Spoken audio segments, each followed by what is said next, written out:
Assalamualaikum warahmatullahi wabarakatuh. Virus Nabil Nasri Giovanni dengan NIM 192231128.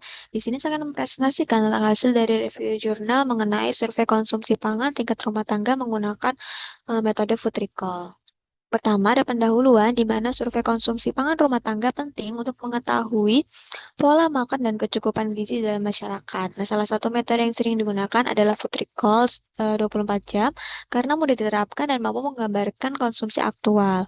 Penelitian oleh Khalifah tahun 2024 di Papua Barat menggunakan metode food recall 1 kali 24 jam untuk menilai konsumsi pangan pokok rumah tangga petani suku Arfak yang menunjukkan pergeseran dari pangan lokal ke beras.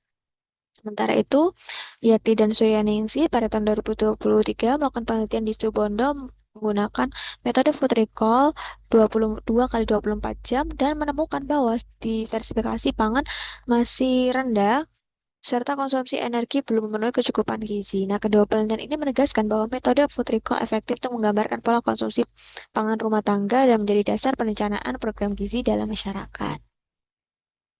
Selanjutnya, untuk metodologi, untuk jurnal utama, yaitu penelitian oleh Khalifah tahun 2024 menggunakan metode deskriptif dengan teknik studi kasus di Kampung Muari, distrik Onsbari, Papua Barat, sebanyak 43 rumah tangga petani suku Arfak yang dipilih menggunakan purposive sampling dengan mengumpulkan data melalui konsumsi pak dengan mengumpulkan data konsumsi pangan melalui kuesioner food recall 1 kali 24 jam untuk mengetahui angka kecukupan energi atau AKE dan skor pola pangan harian atau PPH. Kemudian untuk jurnal pendukung, yaitu penelitian oleh Yakti dan Suryanisi tahun 2023 di Kecamatan Panji Situbondo, menerapkan desain kuantitatif deskriptif dengan metode food recall 2 kali 24 jam untuk menganalisis diversifikasi konsumsi pangan rumah tangga pedesaan dan juga perkotaan.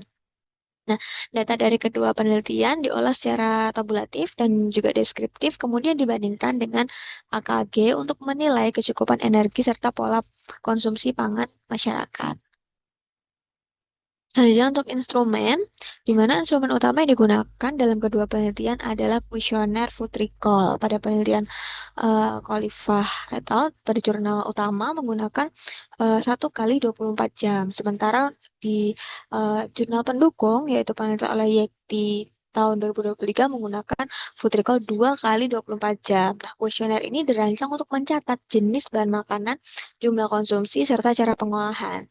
Data hasil wawancara kemudian dikonversi ke satuan gram menggunakan DKBM sebagai acuan standar. Setelah itu peneliti menghitung AKE dan juga kecukupan protein dan juga skor pola pangan harapan untuk mengetahui tingkat kecukupan dan keragaman konsumsi pangan rumah tangga. Selanjutnya, untuk prosedur dalam pelaksanaannya, yang pertama dilakukan wawancara kepada responden menggunakan kuesioner food recall. Yang kedua, responden kemudian menyebutkan makanan dan juga minuman yang dikonsumsi selama 24 jam terakhir. Kemudian, data dikonversi ke satuan gram dengan acuan dari DKBM, kemudian dihitung angka kecukupan energi dan juga angka kecukupan protein per kapita per hari. Lalu dibandingkan hasil dengan AKG nasional. Selanjutnya dihitung pola pangan harapan atau PPH untuk menilai keragaman konsumsi. Kemudian hasil digunakan untuk menggambarkan pola konsumsi dan juga tingkat kecukupan gizi dalam rumah tangga. Selanjutnya, hasil dari penelitian pertama pada jurnal utama yaitu didapatkan rata-rata energi 1628,77 kilokalori, yaitu sekitar 78% dari AKE normatif. Kemudian, pada penelitian pertama ini, beras menyumbang energi tertinggi karena sebagai pangan lokal seperti sagu, ubi, dan juga pisang itu menurun. Kemudian terjadi pergeseran pola konsumsi dari lokal ke beras. Dari yang tadinya mengonsumsi sagu, ubi, dan sebagainya, beralih mengonsumsi beras, sehingga beras menyumbang energi tertinggi. Kemudian pada penelitian yang kedua, didapatkan rata-rata energi, yaitu 1.540,73 kilokalori, sekitar 77% dari AKE. Kemudian untuk rata-rata protein 38,8 gram, sekitar 75% dari AKP. Untuk skor PPH di desa 50,15, sedangkan di kota 57,5. Di sini sehingga didapatkan untuk keragamannya tuh dikategorikan rendah. Di- untuk beras sendiri tetap menjadi sumber utama, tidak terlalu tinggi karena beras di sini masih dikategorikan sebagai bahan-bahan utama. Kemudian untuk konsumsi pangan hewani, sayur dan juga buah di sini lebih tinggi di kota daripada di desa. Selanjutnya adalah kelebihan dan juga kekurangan. Untuk kelebihannya sendiri, metode food recall ini mudah diterapkan dan juga hemat waktu, kemudian biayanya relatif murah, dapat menggambarkan konsumsi aktual rumah tangga dalam periode singkat, kemudian cocok digunakan untuk menilai kecukupan energi, protein, dan juga PPH. Bisa digunakan untuk menganalisis perbedaan pola konsumsi antar wilayah, seperti desa dan juga kota, seperti pada penelitian di jurnal pendukung yang kedua yang sudah dijelaskan, kemudian efektif untuk mengidentifikasi ketergantungan pangan dan juga potensi perubahan pola makan. Untuk kekurangannya sendiri, di sini untuk recall ini kurang menggambarkan variasi konsumsi harian. Dan juga rentan terjadi bias karena bergantung pada ingatan, kemudian takaran porsi sering tidak akurat jika tanpa alat bantu visual. Kemudian tidak mencakup asupan zat gizi mikro secara detail dan juga bergantung pada kemampuan enumerator dalam melakukan wawancara. Hasilnya pun bersifat estimasi jangka pendek, belum mencerminkan kebiasaan dalam jangka panjang.